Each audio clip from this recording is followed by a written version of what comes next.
When I think about human sexuality, I sort of break it into three categories. There's erotic embodiment. So it's like, how do we feel sensations in our bodies? There's romance and intimacy. So it's like, how do we connect with other people? And then there's this creativity, anticipation, fantasy category. This is the Man Up Podcast, a doctor's guide to men's health. If you've been enjoying listening to our podcast, please hit the subscribe button on YouTube, Spotify, and Apple Podcasts. My name is Dr. Kevin Chu, and I'm joined as always with my co-host, Dr. Justin Dubin. Welcome back to the Man Up Podcast. This week's episode is titled Talk Dirty to Me, How to Unleash Your Sexual Fantasies in the Bedroom, featuring Keeley Rankin. Today, we're going to explore a topic that's often kept behind closed doors: fantasies, desires, and the power of communication in the bedroom. So why do so many men hesitate to bring their fantasies into reality? What holds us back from sharing our desires with our partners? And most importantly, how can we bridge that gap between fantasy and real-life intimacy? Justin, this was a great conversation, was it not? Oh, yeah. This one was just absolutely an rousing conversation. Well, I thought I was on Do Not Disturb. Now I am. As I was saying, but it's a really wonderful episode because I think a lot of us want to really up our game in the bedroom and we don't feel comfortable saying dirty stuff. Keeley, who's been on before, is a true master of that. Absolutely. And we really talk about, a common thing in all our podcasts, communication, and how that's really kind of the first step that needs to be done to get that involved in your life. I mean, Justin and I share some dirty talk, but it's really easy because we're really good at communicating with each other. Yeah, I mean, when you look at this episode, like, we are literally saying we're getting aroused during this episode. Yes. A very sexy episode. I'm not kidding. Like, the power of dirty talk is there. It's very strong. And Keeley's great at it and great at teaching it. So, just a little bit of a reminder about Keeley. Keeley Rankin, she's a sex and relationship coach based in San Francisco. She has a master's degree in counseling psychology with a focus on marriage and family therapy. She's a co-creator of the innovative group workshop series, Sex as Meditation, which integrates mindfulness and sex. And, it's a really arousing episode, really informative.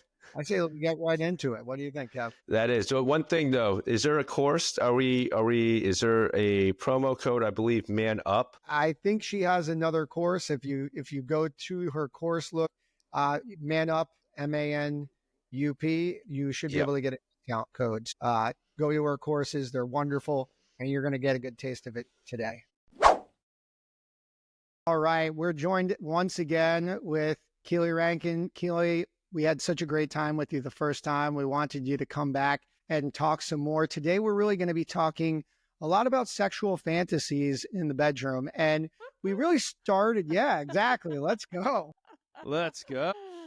And, what's exciting about this is because we recently released an episode with Dr. Justin LaMiller, and we talked a little bit about sexual fantasies. And we know that most people have them. One of the most common is, that menage a trois, that three-way. And yet, surprisingly, or not really surprisingly, most people seem to not be translating their fantasies into reality. And why do you think men who obviously have a lot of sexual fantasies don't always embrace these sexual fantasies in real life? Yes, great question. And I'm so happy to be here. So wonderful to be back with both of you and jump into this super fun topic.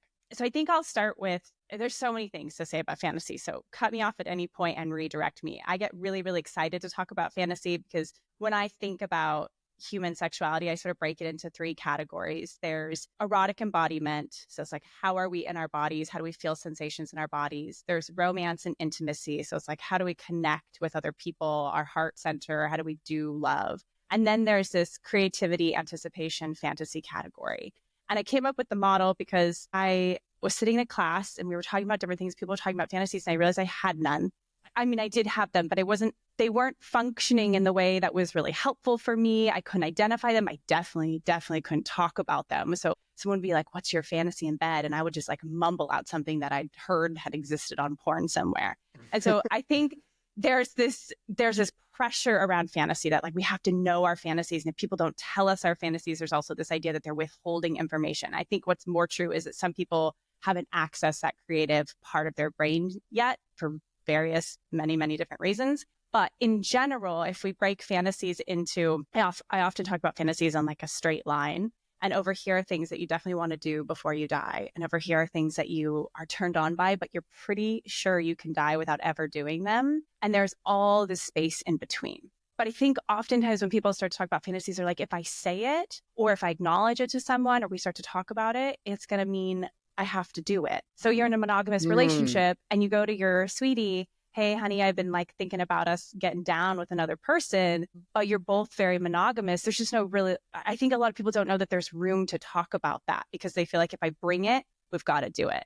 And that I'm really trying to like burst this bubble that if you have a fantasy, that if you desire something, if you get turned on by it, if you masturbate it to orgasm, that it means that you want to do it in real life. And these two things are completely opposite. So we just jump in with this group sex, threesome, menage a trois thing. Yeah. What's true is for anybody who's ever had group sex before, there is the fantasy of group sex and then there is the reality of group sex. Have you guys ever had group sex before? Do you want to disclose that? Not me.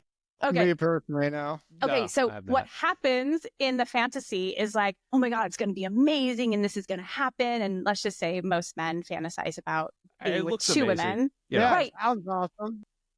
Sounds awesome. Yeah. And the reality is there's two whole other people there. There's like most likely someone that you know very well, right? Your romantic partner that you've been getting to know for a period of time. And then this probably almost entirely new person that you both have never gotten to know with their own needs and wants and desires. And you're navigating this really very, very complex system. And it is often never like the fantasy in your head. The fantasy is very, very different and both can be wonderful. But I think it's important that when we move fantasy space into reality, that we don't get too caught up in feeling like it's got to be the same thing because it never will be because these are real people. I think you bring up a really interesting point there. And maybe Kevin and I have a little bias, and I think you do too, to some degree. Like, sex is very uncomfortable. It's not in not a bad way. It's literally, it's not smooth. It's clunky, I think, a lot of times. And I think that when you Justin's incorporate... speaking for himself right Yeah, now. for sure.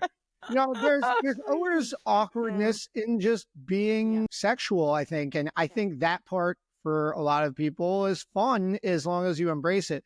But when I think you're getting into this idea of fantasy and three-way, you see something where you have something so smooth in your brain, like you're assuming, and it's just really not that way. It's like you have to consider other people. You have to see, what their comfort level is of what you're doing. And there's so many factors because when you're fantasizing, you're only taking in your perspective, where in reality, I think you are really having to consider everyone in order to have a really good time. Because if you're focusing on yourself, even with a one-on-one partner, you're going to get some feedback that that's probably not the way it should be. Right. Yes, 100%. That's very well said. I often think about the very first blog I ever wrote, which was entitled Embracing the Awkward Up and Down Moments of Sex. It's just like, there's a lot of awkward moments. There are.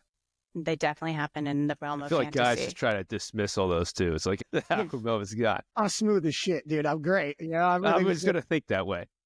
Honestly, that's good. You should think that way, right? Just keep going. Don't let it get you caught up, because I think that that's where we see a lot of young guys who get erectile dysfunction. They get stressed, they get anxiety about trying to perform, or they do something awkwardly and then they get in their heads. And, that's a common thing that can happen as well. So I think in many ways, ignorance and blind confidence to some degree in your ability is good. Obviously, being considerate of your partner or partners is also important as well. Yeah, it's that balance, following your desire, feeling confident, not getting stuck, but also having that mindfulness of like, how are you impacting somebody else? Right. So why do we feel nervous or ashamed about sharing our sexual fantasies? Yeah.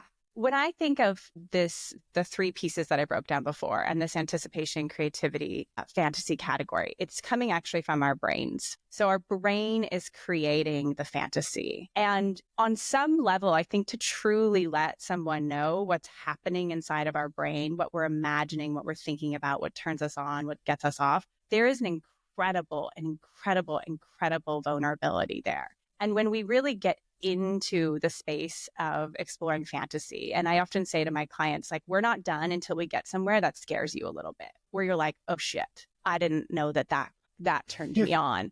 Because fantasy is outside the realm of appropriate. It really is. I mean, it's far, far outside that realm. I mean, when we're really letting the creativity juices, it's a canvas, a blank canvas. And it's like, what is on there? What could be on there?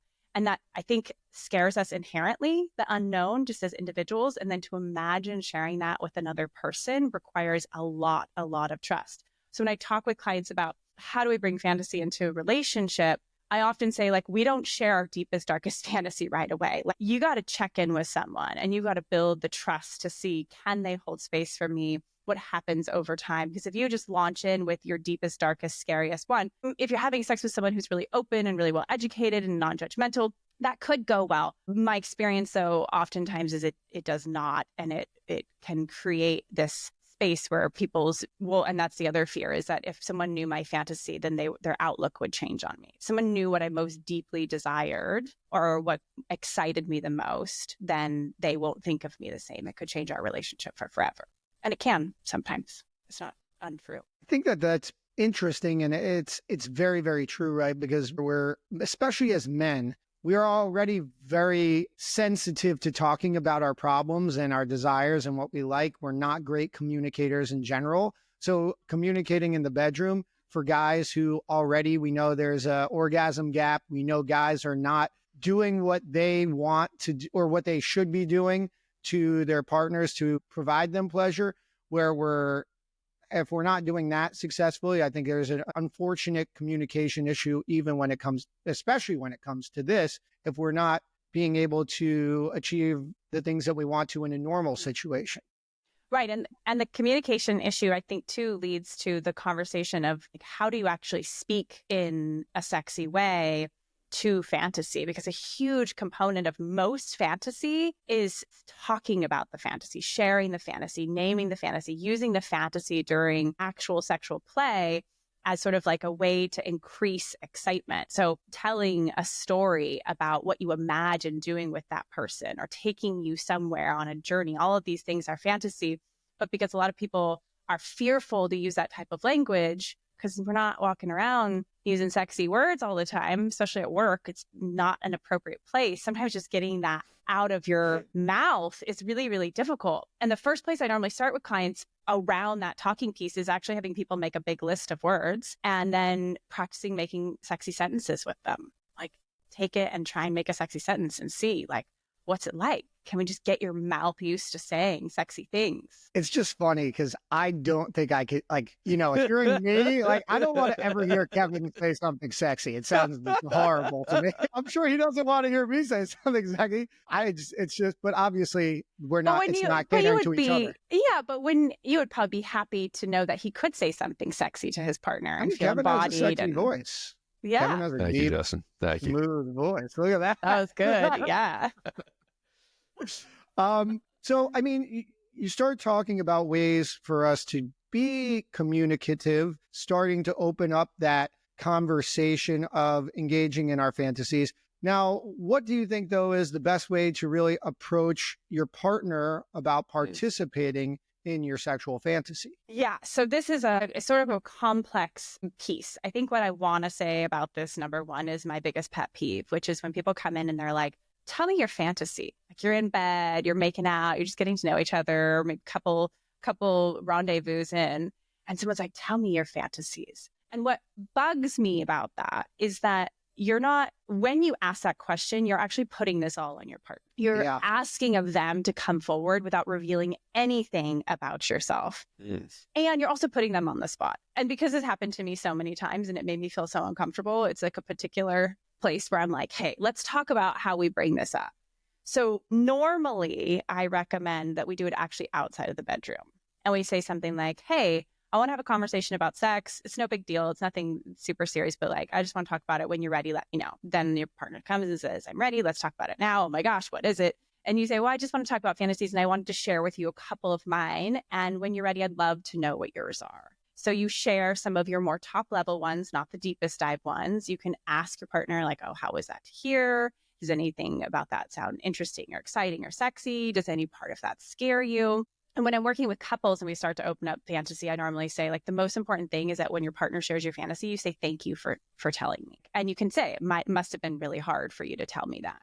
Because the shame that comes with opening up our brains and saying, like, what's on our minds in that way can feel so petrifying to people that if they get the sense that you're judging them, oftentimes they'll put that back in what Esther Perel calls the secret garden, and it never comes out again. So it is important as our partner comes forward and says things, even if we're like, gosh, wow, it surprises me, or I would never be into that. We don't lead with that. We say, thank you for telling me. And you can say, like, I think I might need to think about that, or I have a little bit more questions about it. Or when you imagine enacting this out, how do you imagine that would go? Or is it just in the category of it's sexy and turns you on, but you're not asking me to play in that way. That's an excellent point. I mean, I think a lot of what surrounds fantasies and, guys' fears or their partner's fears is that judgment, right? You're really afraid that you're going to share something and they're going to look you in the eye and be like, whoa, like, wow, that's that can be scary. And that's fearful. But, there are benefits in, participating in your partner's sexual fantasies. Oh, right? yeah. Yeah. I'm sure there is. So many. For sure. Yeah. Rosa, do you have a story about listening? that? Yeah. Do you have a story about that, Kevin? Rosa's Kevin's taking notes. I am taking notes. What's true is that if you jump into a conversation and your partner goes silent and doesn't know what to say, sometimes it truly genuinely means, and I think a lot of people are really surprised to hear this, that sometimes people don't have a robust fantasy world, and that you're, by asking this, and I think that can be really hard in couples when one person is like over here in fantasy land, just like racking up the stories in their brain and like painting on all these canvases, and they're just really saturated. And the other person is much more based in the present moment, or sensation based, or relationship based. And you go and you say, like, let's have this conversation about fantasy. And your partner goes, I don't really like have any, like, do you mean like I'm supposed to wear a maid outfit, or I want you to be like a tool man? I mean, those are not super common fantasies. Like, they exist, of course, because anything humans can think of exists. And a lot of times there's deep in the emotional fantasy is actually needs being met. So they often track, like the handyman one could be like, people really take my needs seriously and they come to my rescue and they help me. That's where the handyman fantasy would actually come in and like an emotional component. But not everybody has access to that. So sometimes if we go and try and have this conversation and our partner's like, well, I don't really have any, then we say like, okay, well, let's get curious. Like, let's talk about some of the things that people might get turned on by. Let's watch some porn together. I'm going to tell you some of mine. You tell me what you think. Like, instead of being like, oh, my partner is just not sharing with me, which I think is where most people go into their shutting me out, which is not always true. Most of the time, it's actually not true in my experience. That's an interesting point. And one thing that I'm thinking of now is, when is it appropriate to approach your partner? Like, how soon in a relationship? Is there a timing for these things? Or do you kind of just have a gestalt with, hey, she's feeling it, I'm been in it. But like, to your point before, the first time you're laying in bed and someone just goes, what's your fantasy? You're just exploring each other for the first, few times. It's so weird. It's such an inappropriate thing that, it's like, let me at least figure out what we're doing here in the first place. Yeah, right. I was laughing as you were asking that, like, what's the appropriate time? I'm thinking about my husband and how we met. I think it was the second time that we were sexual together. He looks me dead in the eye and he says, do you want to have a jewelry heist? And I'm like, a jewelry heist? And he's like, yeah. So I've robbed the diamonds from the bank and you're trying to get them back. And so you come and you try and get them back. And in my head, I was like, this is completely insanely awesome. And what a great story that I'm going to get to tell my friends tomorrow, that like I'm participating in this jewelry heist fantasy. So I was like, yeah, I'm in, because I was just so curious about it. And I think what's true is the way that we met was under particular circumstances. I'm a particular type of person. He's a particular type of person. And so I don't know that there's necessarily like a time in which it's appropriate to bring it up. I think it depends how big fantasy plays into your type of sexual play, your level of comfort, what you're looking for. So it's sort of assessing, like, do you really like to play in fantasy? Is it a really big part of your sexual play?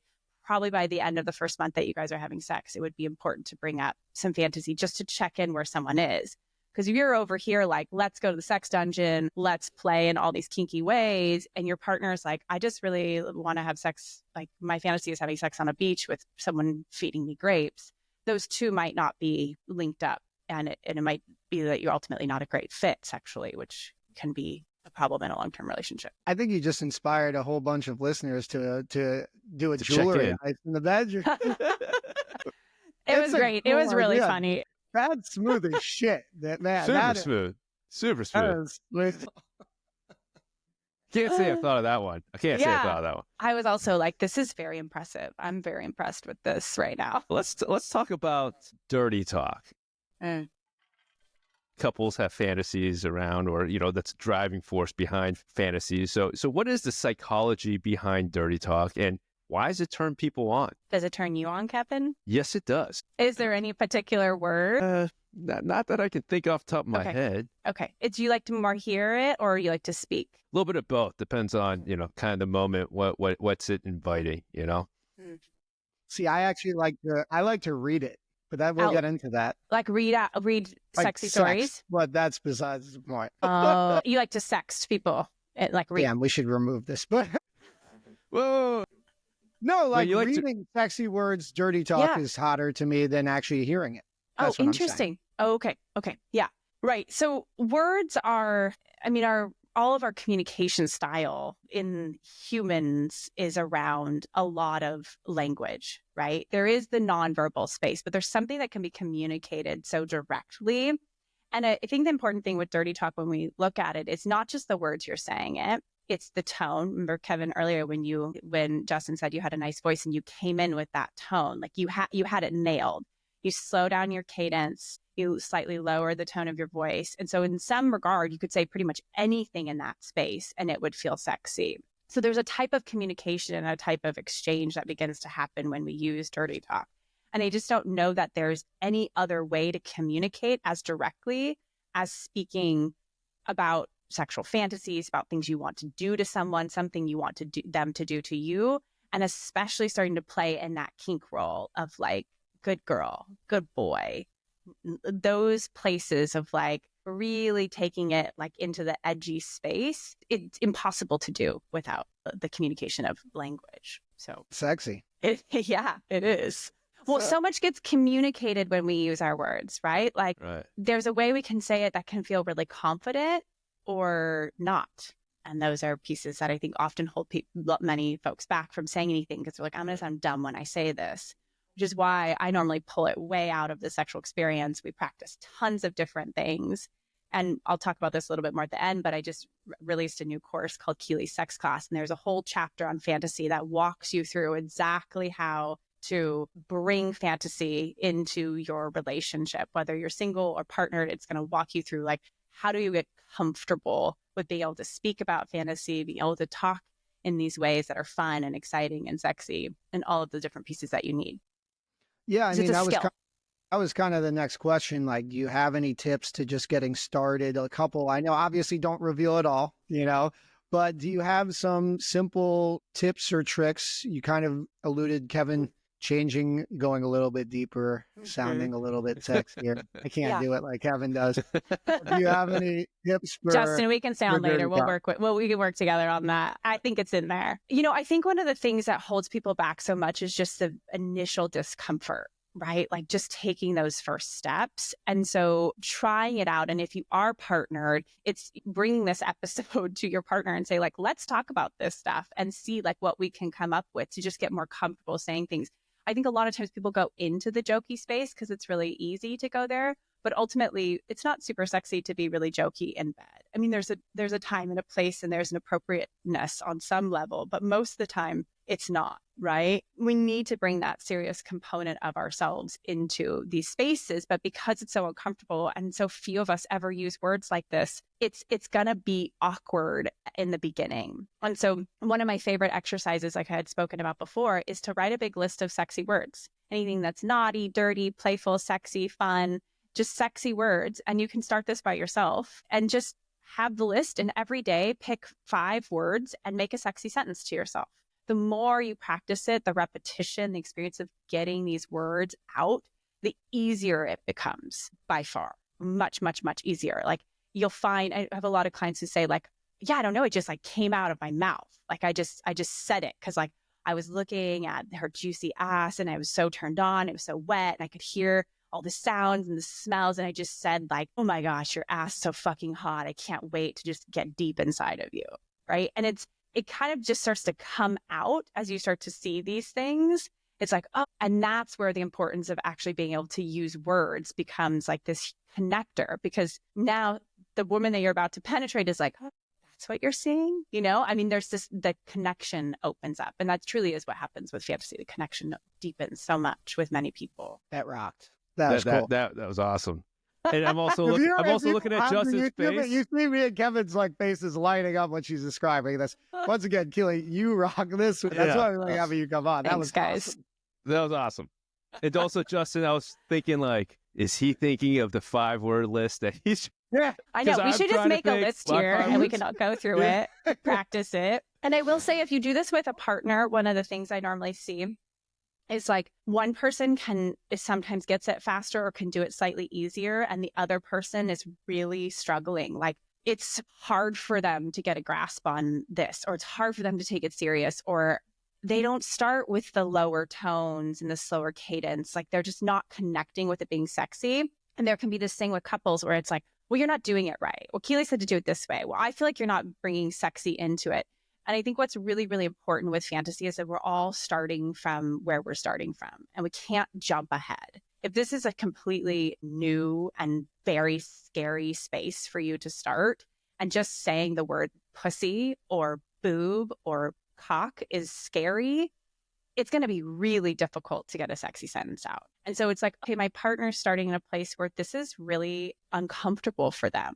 So there's no pressure. It's just any sentence that comes out is like, great, babe, that's awesome. Like, feels great to hear you say that. And then over time, you can start to say, I wonder if you could try it a little bit slower, or I wonder if you could just lower your tone a little bit, or I wonder if you could imagine fucking me when you say that, and see how it changes the tone of your voice. Because oftentimes that would bring people into the experience of their body. So that actually leads into a good segue for the next question. Because, you know, it can be uncomfortable for, you know, some people just to say it out aloud. And it might be easier to type it or to write it. Right. So, you know, another aspect of dirty talk is sexting. You can type it and it gets sent over. You don't have to say it out aloud. You're probably not in the same room, you know. You've kind of removed that element. So what makes for a good sexter? My goodness, what makes for a good sexter?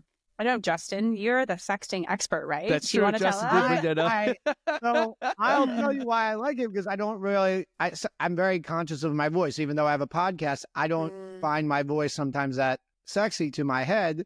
So I actually like to not say as much and maybe set it up a different way, potentially, right? So I think that's just me being very aware of myself. That doesn't mean I don't use dirty talk, or I haven't used dirty talk in the bedroom.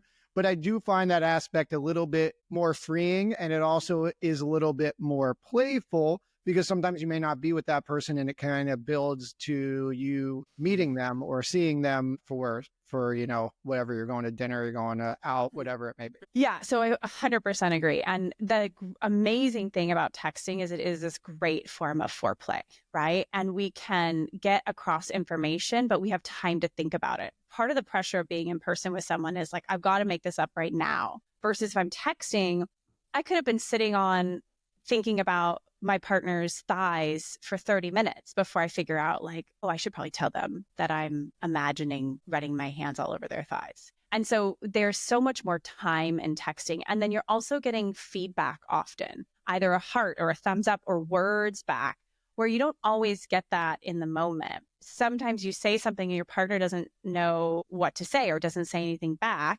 And so it's just this direct feedback where it can make it a lot easier in the space of sending text message. You know, what makes someone a good texter, I think, is different, because I think it's a little bit hard to answer because everyone's going to want something very, very different. And the way people sext, I think, is also really, really, really unique. Some people will take lots of big risks. Some people will hold back. Some people will wait for the other person to lead. Some people ask how, what are you doing now? There's so many different variations on it. And it's finding your own voice and being able to follow that. So that comes a lot more into like the space of fantasy and be able to feel into like, what would I want my fantasy to be? And that's the wonderful place of text, which we didn't have, 15 years ago. It would have been like a handwritten letter or something like that. Now it's like you're co-creating in many ways and writing down what you're anticipating, which creates this huge buildup. That whole space of creativity, anticipation, fantasy, it really is this like, it could be anything. What could happen?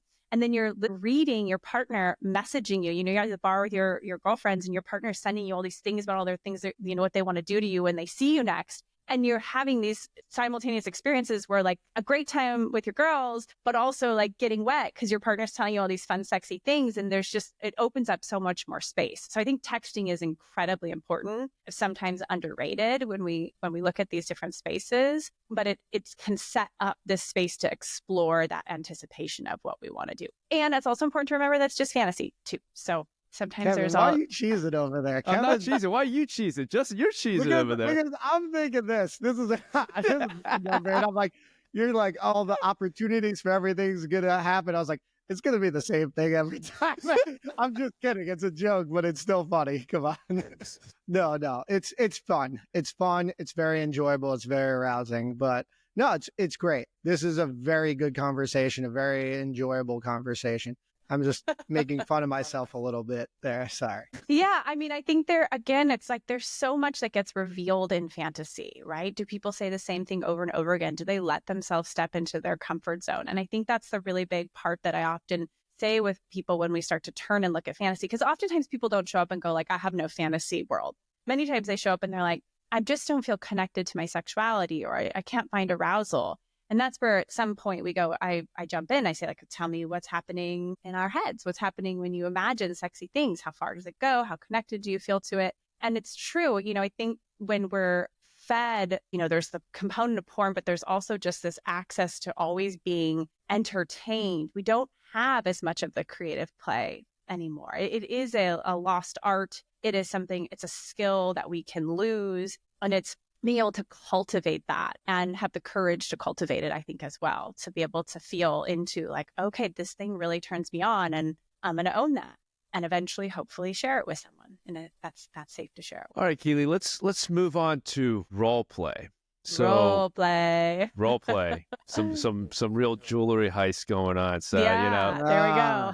Characters. What makes role play so exciting for some people? Yeah, I think it's getting to be a different person. It's getting to be not yourself anymore, not that couple anymore. It's getting to just step into a role and imagine being anybody else. And normally I say with role play, it's really, really good to not feel like you can't leave character. Because I think a lot of people don't want to go into role play because they're like, I'm going to break character. It's going to be too funny. I'm not going to be able to like get through this without laughing. It's okay to break character, but we always come back in. And it's important to bookend, I often say, with like actual physical separation. So your partner leaves you guys decide on a role play you're going to play, and your partner leaves the room, and then they knock and come back, or they even leave the house, or you guys meet somewhere. But then when the role play is over, someone leaves, and then the role play has shifted. So it's like, I'm character Violet, and I'm going to be, I don't know, what do I want to be? Who should I be? A librarian? Oh, yeah. Okay. Yeah.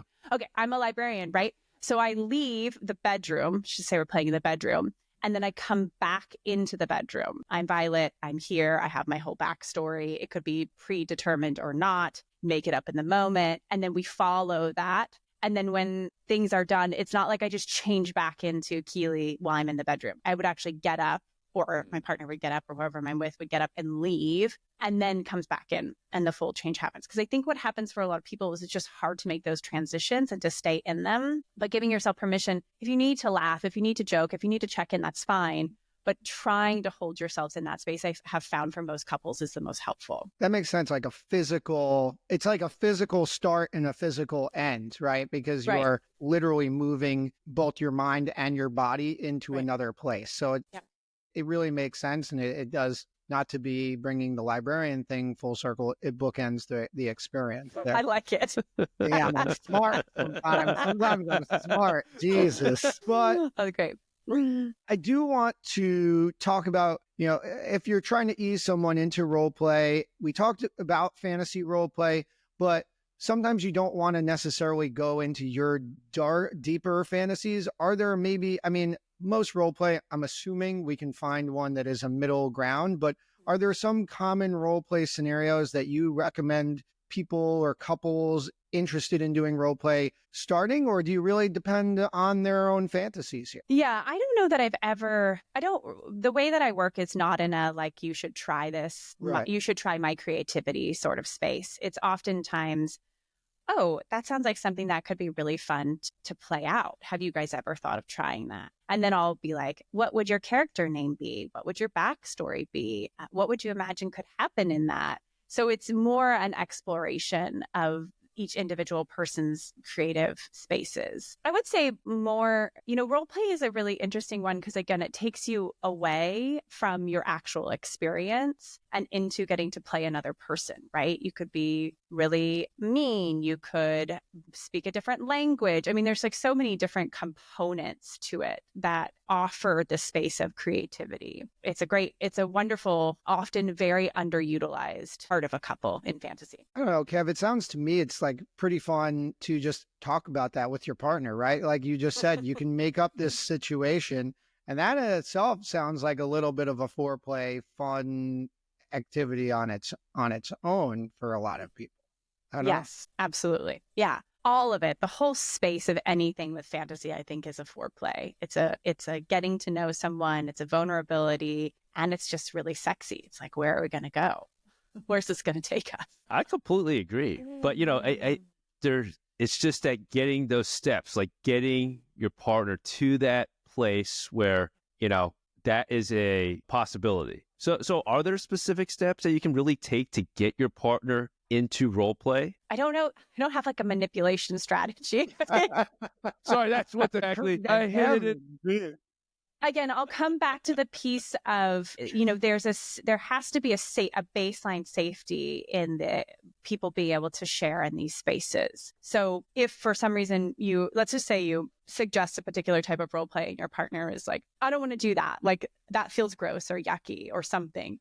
You might say like, okay, well, what parts of it feel like are not sexy to you? Is there any part of it that could be sexy? Like, could we meet in the middle? Like, let's just say you have a maid fantasy and your partner's like, that's degrading. I don't want to play in that way. Like, I don't want to be your maid. Then like, well, my first question would be like, would it be possible to switch roles? The other partner be the maid.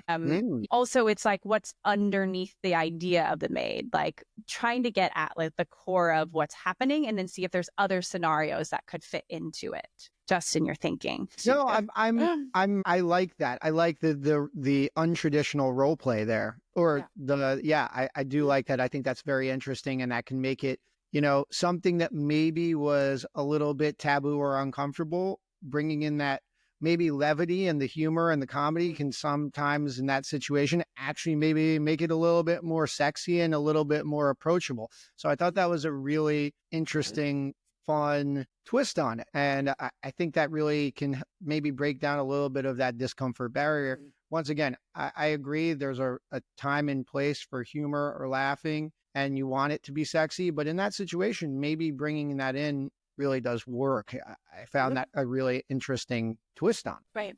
And again, it's the safety piece, it's the safety and the space, because sometimes when people are like, well, I don't want to do that role play, or I don't think that's for me, you might just be five steps ahead. Like it's very rare, I think, that somebody who's in a connected, pleasure-centered adult romantic relationship would just flat out say no without there being other reasons underneath it. And it could be like you're bringing role play in when your partner is like, I don't even really fantasize when I masturbate, or I don't even masturbate, or I don't ever go to fantasy. So you bring role play in and your partner is in that place, it's just too much too soon. And so it's really, really walking it back into like, can you get connected or interested in your partner's fantasies and see if you're really, really into characters and role play, can you find something that's actually exciting for them? And it is true, one person can be in character and the other person doesn't have to be. One person can just be themselves and the other person stays in character. And you can play with that and your partner can see like, oh, this isn't scary. I'm not trying to trick you. I'm not trying to make you do something you don't want to do. I'm just trying to increase our play and our connection and the fun that we can have together, which is ultimately, I think, most people's hope with bringing fantasy in. Yeah, it's a great way of wrapping that idea up for role play, and really great advice throughout this episode. I think one of the things that's clear, and as is in most things with sex and relationships, is that the conversation for fantasy, dirty talk, role play all comes down to communication, and that's something that unfortunately a lot of men we stink at. And it's something we need to be better at. Do you have any final recommendations, advice, comments for guys who want to explore themselves and their partners more in the bedroom and maybe are having some issues communicating that? Yeah, you're not alone. Is my first message, my first bumper stick. And the fact that you're here listening to this podcast, that you're trying to better yourself, that you're working on these pieces or thinking about these pieces is really the first step to being able to heal that communication divide. And I think it might also be helpful to look at like if someone's categorizing themselves as like, I'm a bad communicator or I'm not good at communicating, is to actually dig a little bit deeper in there and see like, what is it that I think I'm not good at? Or what is it that why am I telling myself I'm bad at this? And what is it specifically that I'm bad at? Is it that I'm bad at listening? Is it that I'm bad at communicating? Is it bad that I'm not great at asking in-depth questions? Is it that I have a fear that I won't know how to respond? I mean, really sort of getting curious about that idea of like, I'm a bad communicator and what that means versus just this blanket statement that I'm a bad communicator. My guess is that you're doing some of those things well, and some of those things might need a little bit of updating. And oftentimes when it comes to fantasy, again, it's just this shame piece of like, my fantasies won't be welcome here. My partner's going to judge me. And so it is walking that back and sort of assessing like, okay, I have some fantasies, but how can we start and open this conversation? And I often think about sex too as like, these are ongoing conversations. This is not like you have one conversation and it's done. You may say, you need prep them with, I'd love to have a conversation about sex. No big deal. Nothing's wrong. I just want to talk about sex. Let me know when you're ready. Your partner comes, they say they're ready. And you start to share like, hey, sweetie, I want to talk about fantasies. Like, here's been my relationship with fantasies. Here's a couple of my fantasies. When you're ready, I'd love to know yours, right? That's the conversation that we start with. And if our partner doesn't come back around in 2 weeks, we check in again. I'm curious how those fantasies landed with you. Like, have you been thinking about that at all? I'd still love to talk about it. And then you might share a couple more. I was thinking about this. This sounded sexy to me. Is any part of that sexy to you? Right? So we're just starting these conversations and knowing that in the arc of a long-term relationship, this is ongoing. This is a consistent form of foreplay or texting, however you like to communicate it. But it can be like, oh, I just had this fantasy at work. I was walking to the coffee bar and I thought about this thing. So it really opens this door of a consistent, overarching way of sexually connecting. I think is really important. Keeley, this has been fantastic. I just want to say, and I'm sure Justin feels the same way, every time we have a conversation with you, your voice, also the way you communicate. I mean, I'll say it. My head is always just like unlocking different parts. I'm like just thinking so 100%. introspectively. Like, I'm just like, wow, this is just, wow, I got to really think about that. So thank you so much for coming on and really sharing these important tips and tricks. So you mentioned earlier about, why don't you tell our listeners about this course? Yeah. Well, before I go to the course, Kevin, thank you for being my little guinea pig here and me asking you some questions, because I think it's helpful for listeners to hear what other people's experience is like. But yes, so we just released a new course. It's called Keeley Sex Class, and it's fantastic. We've gotten such good feedback. It's for people who are single or people who are partnered. It's really about being able to connect with yourself. So for the last 15 years, it's really the work that I've been doing. And we spent about a year making the course. And it really is helping you get connected with all of what I believe are the main tools around having a healthy vibrant, connected, pleasure-filled, erotic life. So there is communication pieces in there. There's the fantasy pieces in there. I mean, there's tons and tons and tons of stuff. It's like 8.5 hours of content. It's great. It's really wonderful. And for your listeners, I want to offer a really special discount too. So it's going to be Man Up, all caps 15, and it'll be a 15% discount. And it will run from the time that this episode airs for 2 weeks. That's awesome. And Amazing. obviously, if you haven't listened to Keeley's other episode with sex and mindfulness, it's actually one of our top listened to. Truthfully, it's really been a huge hit. So we definitely recommend you go listen to that episode as well. And like Kevin, I'm just echoing what Kevin said. Every time I'm having like this really great internal dialogue with myself. And that's why, if you watch the YouTube, Kevin and I are smiling all the time just because we're trying to like figure out how we can do better in our brains. It's honestly the truth. And so imagine just listening to her for, an hour and a half on our episodes, multiply that by another, 5 or 6 times, and you have some really great information for her course. So I definitely can't recommend it enough. And it's such a pleasure always having you on. Really insightful stuff.